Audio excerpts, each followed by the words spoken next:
Terima kasih untuk pagi ini Tuhan. Kami boleh membawa syukur, pujian dan penyembahan kami di hadapan-Mu. Engkau adalah Allah kami yang hidup, Allah yang menyelamatkan kami. Terpujilah nama-Mu Tuhan. Saat ini kami buka hati kami, biarlah Engkau berbicara kepada setiap kami Tuhan, supaya kami bisa melangkah lebih jauh di dalam pengenalan kami akan Engkau, dan penyertaan-Mu boleh terus kami rasakan. Di dalam nama Tuhan Yesus kami berdoa dan mengucap syukur. Amin. Selamat pagi Bapak Ibu dan saudara sekalian, juga selamat pagi yang Bapak Ibu yang mengikuti streaming. Tema kita pada pagi hari ini adalah mengenai Tuhan berinisiatif. Tuhan adalah Tuhan yang punya inisiatif dalam kehidupan kita. Ya, jadi Dia tidak hanya diam-diam saja melihat kita hidup di dalam dunia ini, tetapi Tuhan adalah Tuhan yang mengatur langkah-langkah hidup kita sebagai orang-orang yang sudah diselamatkan, sebagai orang-orang yang sudah ditebus dengan harga yang mahal dengan darah Yesus. Tuhan ingin menuntun kehidupan kita langkah demi langkah. Kita akan membaca dari Mazmur 32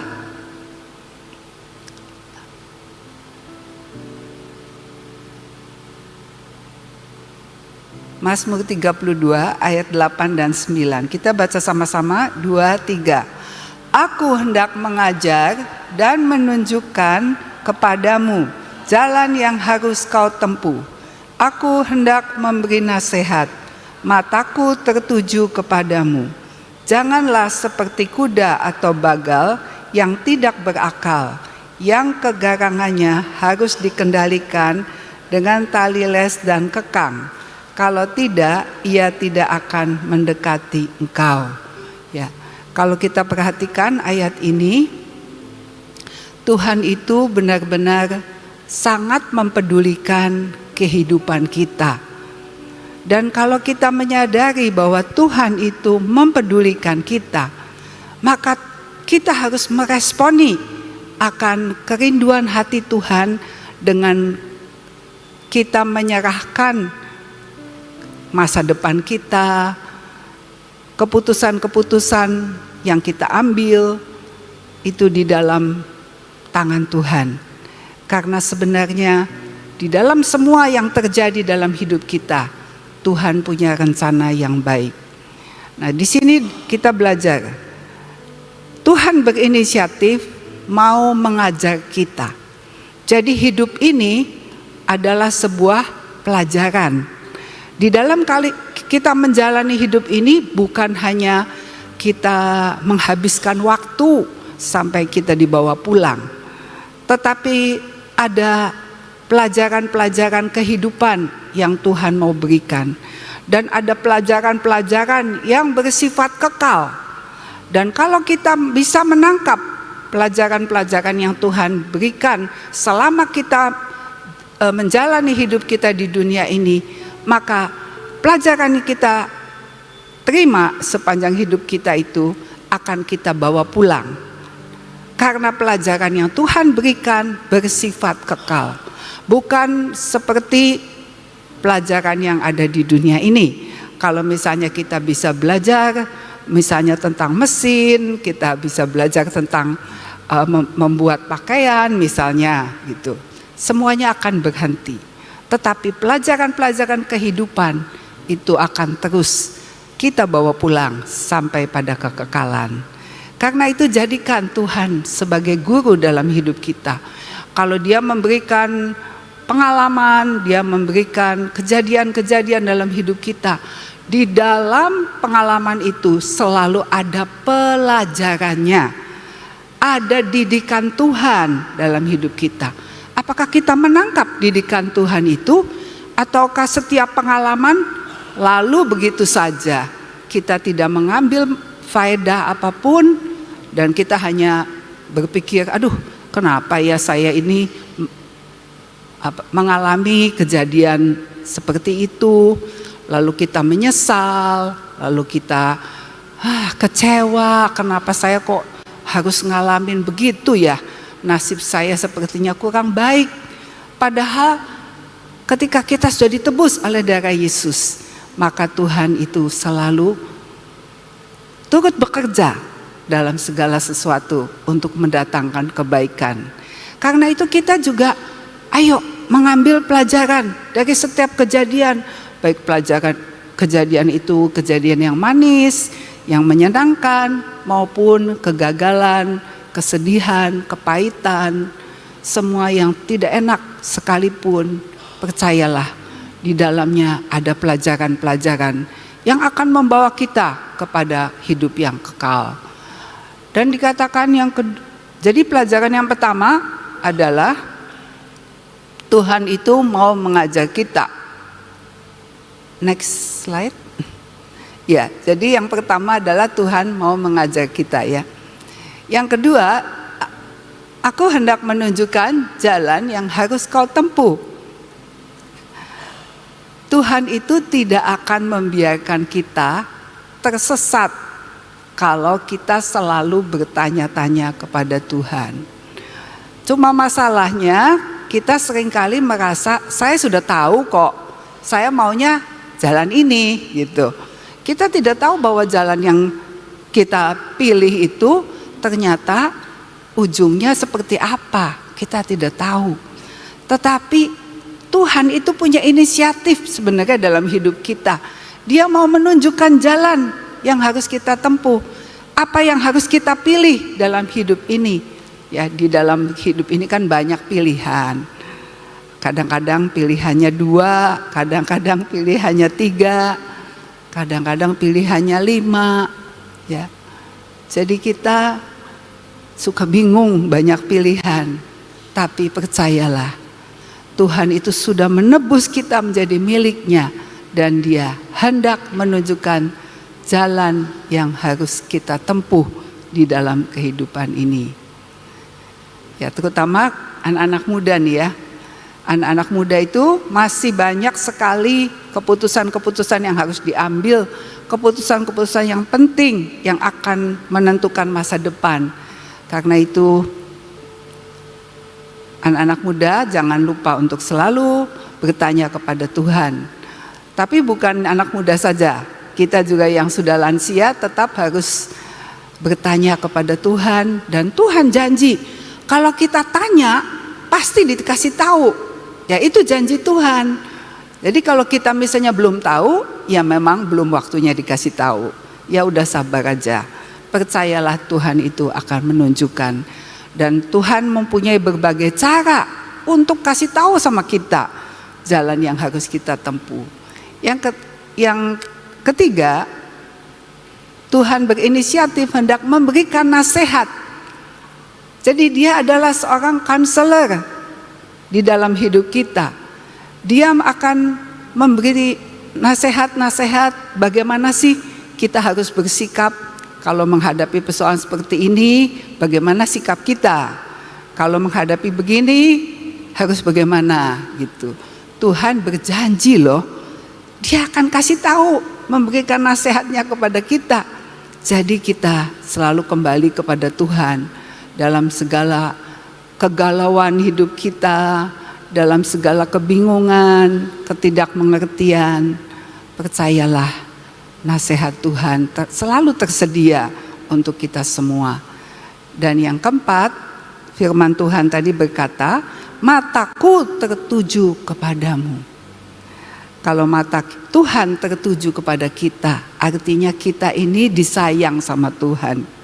Kita ini diperhatikan, kita ini dilindungi. Ya, seperti seorang ibu, kalau punya anak yang masih kecil, yang kayaknya nanti bisa jatuh, nanti bisa kesandung, maka ibu itu akan terus melihat, matanya akan terus memperhatikan kepada anak itu. Demikian juga Tuhan berjanji bahwa Dia akan terus melihat kehidupan kita. Nah, sekarang bagaimana, apa yang harus kita lakukan? Ya, Dari itu pihak Tuhan sudah punya inisiatif yang sangat baik dalam hidup kita semua. Sekarang bagaimana respon kita? Kita akan membaca dari ayat yang pertama sampai ayat yang ke-6 dari Mazmur 32 tadi. Ini adalah pelajaran yang dialami oleh pelajaran kehidupan yang dialami oleh Raja Daud. Bagaimana Daud itu bisa sampai kepada janji Tuhan di ayat 8 bahwa Tuhan itu hendak mengajar, hendak menunjukkan jalan yang harus ditempuh, akan memberi nasihat dan mata Tuhan tertuju kepada Daud. Yang poin yang pertama diungkapkan oleh Raja Daud ada di ayat 1 sampai 6. Kita baca dulu ya. Ayat 1 sampai 6. Alangkah bahagianya orang-orang yang kesalahannya telah diampunkan. Alangkah besarnya sukacita apabila dosa-dosa sudah ditutupi. Alangkah leganya hati orang yang telah mengakui dosa-dosanya dan Allah telah menghapus semua dosa itu. Dahulu aku tidak mau mengakui dosa-dosaku, tetapi ketidakjujuranku membuat aku sengsara dan memenuhi hari-hariku dengan keputusasaan. Siang malam tanganmu terasa berat menekan aku. Kekuatanku menguap bagaikan air di bawah terik matahari. Sampai akhirnya aku mengakui segala dosaku kepadamu dan tidak lagi berusaha menyembunyikannya. Aku berkata dalam hatiku, aku akan mengakui dosa-dosaku kepada Tuhan dan Engkau mengampuni aku. Semua kesalahanku dihapuskan. Puji Tuhan. Jadi Bapak, Ibu dan Saudara sekalian, jika kita ingin Tuhan berinisiatif dalam hidup kita, kita rindu Tuhan mengajari hidup kita dalam hidup ini, menunjukkan jalan yang harus kita tempuh, memberi nasihat, dan kita terus dipandang, diperhatikan oleh Tuhan, maka kita harus mau mengoreksi akan hidup kita. Kita harus introspeksi. Apakah dalam hidup kita itu masih ada dosa yang belum kita bereskan di hadapan Tuhan? Sebab kita, kedagingan kita punya kecenderungan kalau ada salah maunya ditutupin, disembunyikan, jangan ada yang tahu, malu. Tetapi justru kalau kita tidak mau membereskan dosa dan kesalahan kita, maka itu akan menghalangi Tuhan. Tidak, Tuhan jadi diam saja. Dia membiarkan kita berjalan sendiri semau-mau kita. Tetapi jika kita mulai menyadari bahwa saya ini ada dosa, ada ganjelan, ada sesuatu yang belum beres dalam hidup kita, mari kita beberesan dengan Tuhan. Mungkin dosa itu tidak ada orang yang tahu, tetapi Tuhan mengetahuinya. Karena itu jangan menyimpan dosa-dosa kita. Izinkan Tuhan membongkar dosa kita sampai sekecil-kecilnya, supaya hidup kita bersih dan Tuhan itu intervensi dalam seluruh kehidupan kita. Tuhan akan berinisiatif. Dia yang mengambil inisiatif dalam setiap langkah hidup kita, sehingga hidup kita ini akan diatur oleh Tuhan. Kita lihat kehidupan Raja Daud. Ya, jadi bagaimana supaya Tuhan berinisiatif dalam hidup kita? Tadi yang pertama adalah kita berdamai dengan Tuhan, ya. Tadi sudah di ayat 1 sampai 6 itu sudah dibahas tentang kita membereskan dosa-dosa kita. Dan setiap orang tentu mempunyai dosa yang berbeda-beda, dan setiap kita itu mengoreksi diri kita masing-masing, ya. Jangan firman Tuhan itu diterapkan buat orang lain. Ya, seperti misalnya ayat ini berkata, aku mengaku segala dosaku. Terus kita ingat, oh ya, si A itu punya dosa ini. Wah, dia itu tuh loh harus bertobat. Si B punya dosa itu, dia harus bertobat tuh. Makanya firman Tuhan bukan untuk diterapkan kepada orang lain. Firman Tuhan diterapkan kepada diri kita, supaya kita yang introspeksi, supaya kita yang mengalami dalam hidup ini Tuhan selalu berinisiatif dalam hidup kita. Yang selanjutnya, yang kedua adalah di ayat 9 tadi firman Tuhannya mengatakan, janganlah seperti kuda atau bagal yang tidak berakal, yang kegarangannya harus dikendalikan dengan tali les dan kekang. Kalau tidak, ia tidak akan mendekati engkau. Yang kedua, kita minta kita punya hati yang lembut. Hati yang lembut itu hati yang mau dibentuk. Lalu hati yang bersedia diarahkan, ya. Tadi kan kalau kuda atau bagal itu dikatakan, Alkitab berkata bahwa kuda atau bagal itu tidak berakal, nggak punya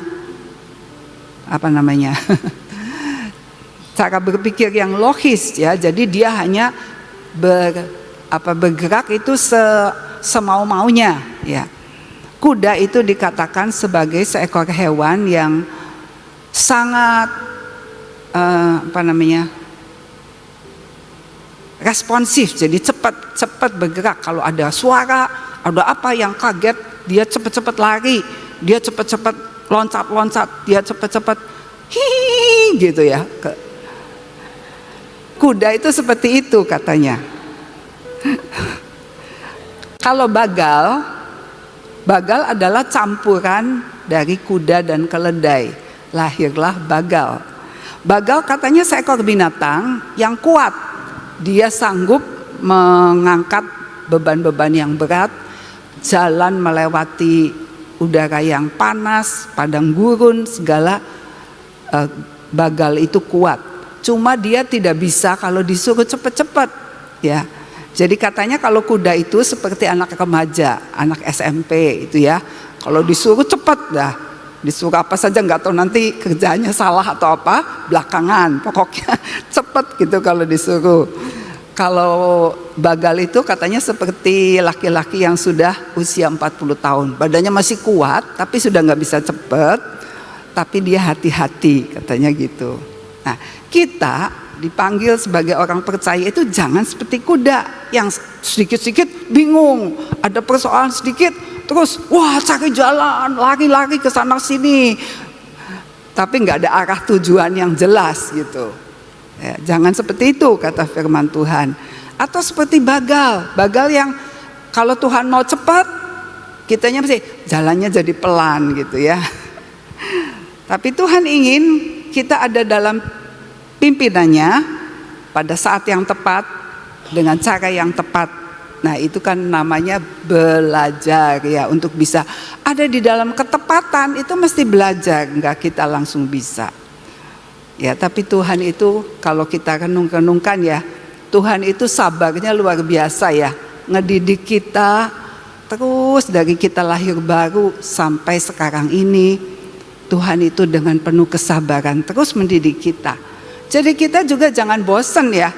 Kalau Tuhan juga masih terus mendidik kita. Aduh, saya sudah umur segini, kok masih ngalamin ini, masih ngalamin itu. Rasanya tidak enak, ya. Tetapi didikan Tuhan terus sedang berjalan dalam hidup kita supaya kita masuk di dalam kekekalan. Nah, kita lihat kehidupan Raja Daud, penulis dari Mazmur 32 ini. Tuhan berinisiatif dalam kehidupan Raja Daud. Tuhan berinisiatif memilih Daud menjadi raja atas bangsa Israel.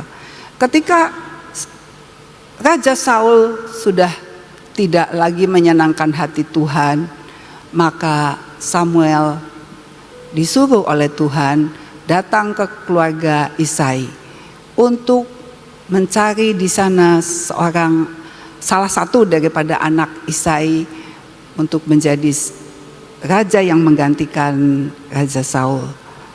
Dan akhirnya Daud terpilih menjadi raja atas Israel dan Daud diurapi di tengah-tengah saudara-saudaranya oleh Samuel. Itu sama sekali bukan inisiatif manusia, bukan rekayasa siapapun, bukan keinginan Isai, bukan keinginan Daud sendiri, tetapi Tuhan berinisiatif memilih Daud menjadi raja atas bangsa Israel. Yang kedua, Tuhan berinisiatif memberi kemenangan saat Daud harus menghadapi Goliat. Ya. Secara manusia tidak mungkin Daud itu bisa menang menghadapi Goliat. Karena semuanya Daud itu serba minim.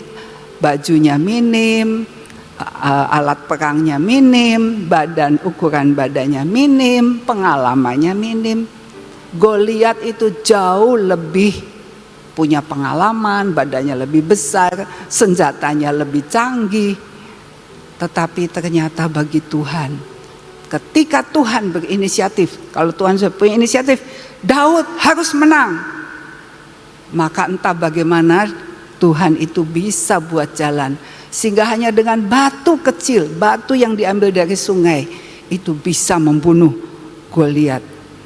Jadi kita lihat kalau Tuhan sudah berinisiatif dalam kehidupan seseorang, maka hal yang luar biasa terjadi. Yang ketiga, Tuhan berinisiatif mencegah supaya Daud itu tidak membunuh Raja Saul. Padahal 2 kali Daud mendapat kesempatan yang sangat baik untuk bisa membunuh Raja Saul. Tetapi Daud dicegah, dia selalu ingat, Tuhan berinisiatif mencegah Daud. Dia ingat tidak boleh mengusik orang yang diurapi Tuhan. Itu kata-kata itu terus bergema di dadanya Daud. Terus diingatkan sehingga berkali-kali kesempatan itu datang. Dan itu kan merupakan ujian yang luar biasa buat Daud. Sekali dia mengikuti keinginan daging, maka dia tidak bisa berkenan di hadapan Tuhan. Tetapi Tuhan itu menjaga hati Daud sedemikian rupa. Lalu yang selanjutnya, Tuhan berinisiatif untuk membuat perjanjian yang kekal dengan Daud dan keturunannya. Di dalam Mazmur 89 ayat 4 dan 5, firman Tuhan berkata begini, Engkau telah berkata, telah kuikat perjanjian dengan orang pilihanku. Aku hendak bersumpah kepada Daud hambaku. Untuk selama-lamanya aku hendak menegakkan anak cucumu dan membangun tahtamu turun-temurun. Jadi luar biasa Tuhan berinisiatif dari pihak Tuhan memberikan janjinya kepada Daud bahwa keturunannya itu akan selama-lamanya menduduki tahta.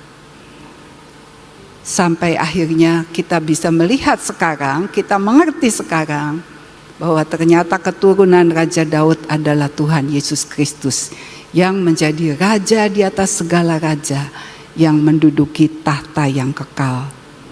Yang kelima, Tuhan berinisiatif mengoreksi saat Raja Daud jatuh ke dalam dosa. Ketika Daud jatuh dengan Batsyeba, Tuhan tidak membiarkan. Daud terus menyembunyikan dosanya. Padahal Daud itu sepertinya punya kecenderungan ya. Mau kalau bisa ya sudah, kalau nggak ada yang tahu ya udahlah dipendam aja.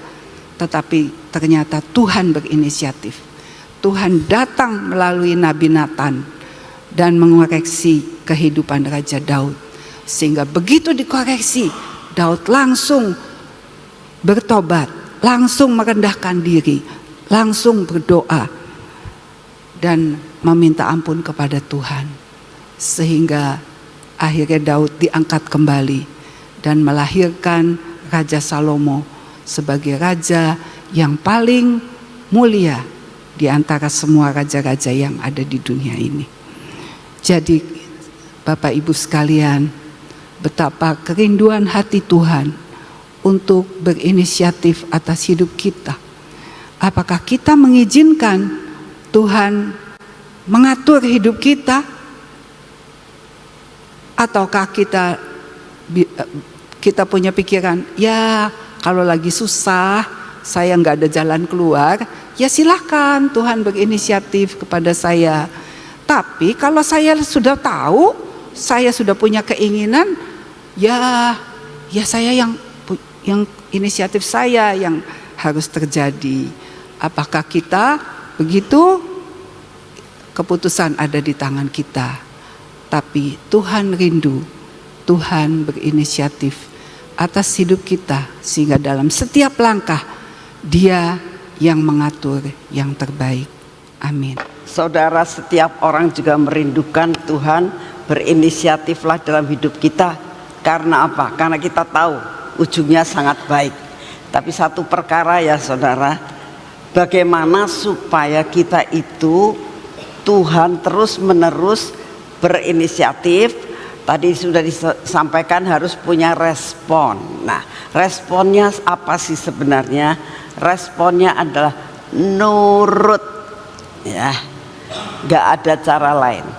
Kita harus belajar menurut, ketaatan, ya. Apa yang Tuhan mau, ya kita turuti. Kalau Tuhan nggak mau, ya jangan diturutin. Hanya itu, nanti saudara akan melihat cara Tuhan yang sungguh amat sangat luar biasa akan memimpin saudara dari satu arah ke arah yang lain dan membuat kita masuk di dalam kemuliaan Tuhan, ya. Yuk kita berdoa. Terima kasih Bapak untuk segala sesuatu yang Kau berikan kepada kami pada pagi hari ini. Pujian penyembahan yang boleh kami lakukan pada hari ini. Terima kasih untuk kasih setiamu Bapak. Terima kasih untuk firman-Mu yang Kau berikan kepada kami pada hari ini. Sehingga kami tahu Tuhan, matikan kehendak tubuh kami, terutama kami anak-anak muda Tuhan, suka nggak mau nurut, suka mempunyai suatu ide dan ide itu dibuahi dari segala idenya. Tuhan, kalau sudah sampai kepada puncaknya, maka akan terjadi penyesalan dan sudah terlambat. Bapak, kami mohon anak-anak-Mu, anak-anak muda, anak-anak kami, cucu-cucu kami, beri roh ketaatan dan penurutan kepadamu, supaya Engkau memagari kehidupan mereka untuk tidak salah jalan dalam melakukan tindakan-tindakan yang akan membahayakan masa depannya. Ini doa yang kami naikkan di hadapan Bapak. Saat ini kami datang di hadapan-Mu, kami tetap mau berdoa Tuhan untuk segala rencana-rencana yang Engkau inginkan. Kami mau berdoa untuk acara Bahtera di Makassar. Kami minta anugerah-Mu turun Tuhan. Beberapa anak-anak-Mu dari kota-kota akan datang ke Makassar untuk ikut ambil bagian di dalam acara Bahtera. Kami minta anugerah-Mu turun Tuhan. Engkau tahu Tuhan bahwa tidak ada satupun di antara kami yang tidak merindukan adanya kuasa-Mu bekerja luar biasa untuk acara Bahtera di Makassar. Kami juga berdoa untuk KKR di Pangkep Tuhan. Kami terus berdoa supaya Engkau yang beracara, Engkau buat anak-anak muda di Pangkep dibangkitkan. Ada suatu revival yang luar biasa buat anak-anak muda. Kami juga berdoa untuk KKR umum. Kami minta anugerah-Mu turun, banyak lawatan-Mu terjadi untuk KKR yang ada di Pangkep ini. Engkau bangkitkan akan hamba-hamba Tuhan, akan jemaat-jemaat yang ada di Pangkep. supaya mereka mengalami suatu reformasi, revival yang luar biasa.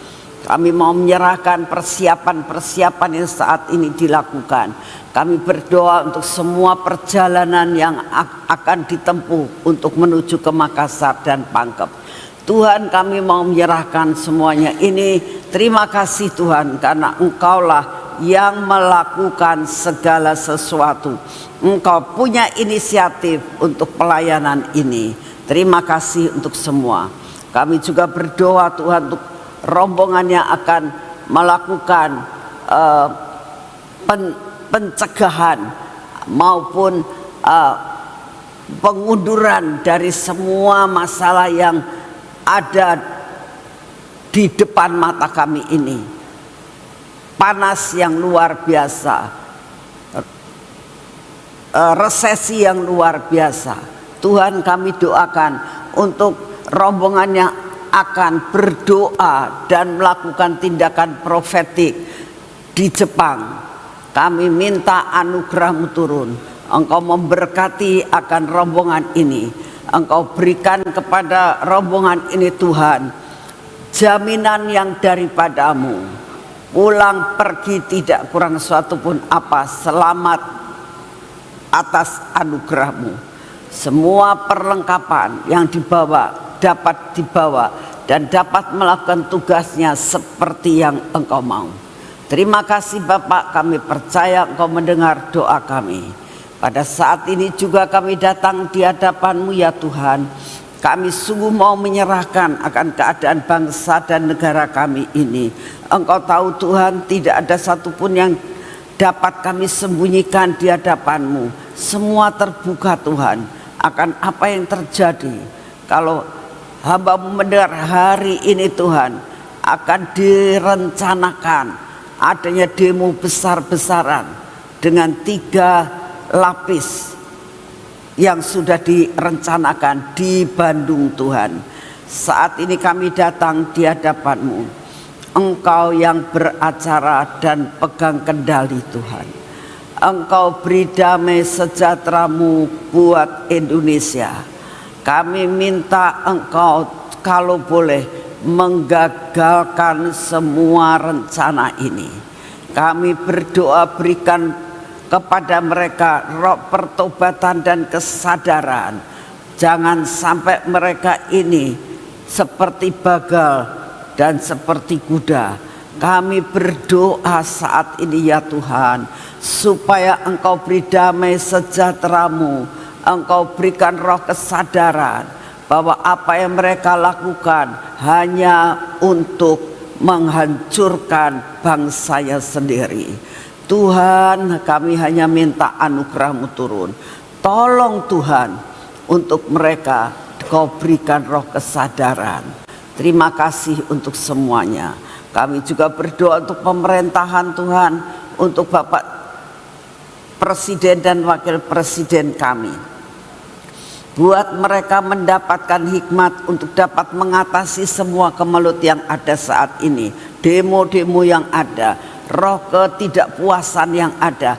Bapa, kami minta anugerah-Mu, biarlah mereka boleh melakukan sesuai dengan jalur yang sesungguhnya dan tidak memakai kekerasan dan kehendak sendiri. Berikan kepada mereka hikmat yang daripada-Mu ya Tuhan, roh kebijaksanaan yang daripada-Mu. Ini doa yang kami naikkan di hadapan-Mu pagi ini. Bapak, kami juga berdoa pada saat ini akan peraturan-peraturan yang akan dikeluarkan, peraturan-peraturan yang saat ini sedang direncanakan. Kami berdoa, undang-undang, peraturan-peraturan apapun Tuhan, baik peraturan kesehatan maupun peraturan perekonomian, peraturan perpajakan, peraturan pertanahan, peraturan-peraturan untuk anak sekolah, peraturan apapun Tuhan yang direncanakan, kami minta di dalam nama Tuhan Yesus, apa yang tidak berkenan di hati-Mu, yang tidak membawa kebaikan buat bangsa ini, Engkau yang akan mengubahkan ya Tuhan.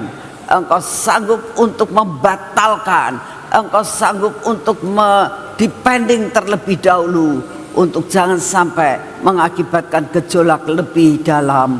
Tuhan, hanya Engkaulah yang dapat melakukan segala-galanya. Ini doa yang kami naikkan di hadapan-Mu. Kami berdoa juga pada saat ini ya Tuhan, untuk bencana-bencana alam. Kalau kami mendengar banyak gempa bumi terjadi, Tuhan, kami hanya minta anugerah-Mu. Lempengan-lempengan yang ada di lautan Tuhan, Engkau sendiri akan pergeserannya, Kau sendiri akan mengatur sehingga tidak terlalu keras Tuhan, sehingga mengakibatkan gempa. Biarlah pergeseran yang harus terjadi, biarlah terjadi Tuhan. Hanya kami minta, biarlah pergeseran ini Kau atur sehingga tidak terlalu keras dan tidak terlalu percepatannya terjadi, sehingga mengakibatkan goncangan yang luar biasa dan gempa bumi terjadi. Tolong Tuhan, inilah doa yang kami naikkan di hadapan-Mu. Kami juga berdoa untuk rakyat Indonesia ini yang merasakan resesi, untuk merasakan semuanya harga-harga naik dan sebagainya. Bapak, kami doakan, biarlah damai sejahtera-Mu tetap turun Tuhan. Kami percaya Engkau sanggup membuat sedemikian rupa Tuhan. Mujizat-mujizat boleh terjadi. Kami akan mengalami hidup dalam supranatural Tuhan. Kami percaya Kau dengar doa kami. Anak-anak-Mu dimanapun juga berada, apabila mengalami hal-hal seperti ini, buat kami tahu supranatural berlaku buat kami. Terima kasih untuk semuanya. Semua beban kami pada hari ini kami persembahkan kepadamu. Biarlah Engkau yang akan menyelesaikan semua masalah dalam hidup kami Tuhan. Terima kasih untuk semuanya. Di dalam nama Tuhan Yesus, mari kita masuk dalam pengurapan.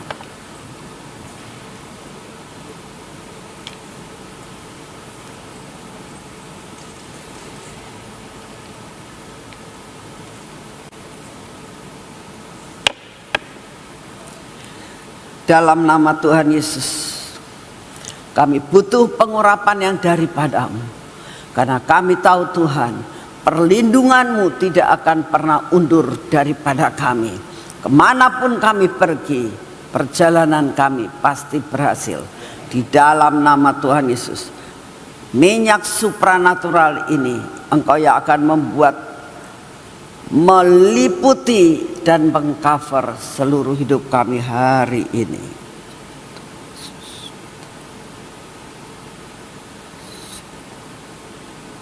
Bekerjalah dengan kuat kuasa-Mu. Dioleskan pada mata kami ya Tuhan, telinga kami, bibir mulut kami juga Tuhan, dan hati kami.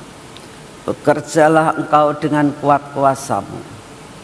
Semua yang tidak baik dalam hidup kami, Engkau sendiri yang akan menghancurkannya. Kami minta pimpinan-Mu hari ini untuk pekerjaan kami Tuhan. Biarlah semua yang kami kerjakan bersama-Mu mendatangkan hasil yang luar biasa. Engkau berkati tangan kami untuk layak menerima hak bagian kami. Berkat yang Kau tentukan untuk kami terima hari ini.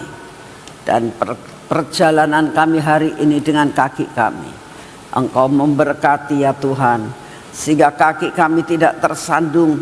Perjalanan kami ada dalam track-Mu, sehingga kami dapat merasakan Engkau yang berinisiatif, Engkau yang akan pegang akan perjalanan hidup kami. Dalam nama Tuhan Yesus kami sudah berdoa. Amin. Selamat pagi, Tuhan memberkati saudara semuanya.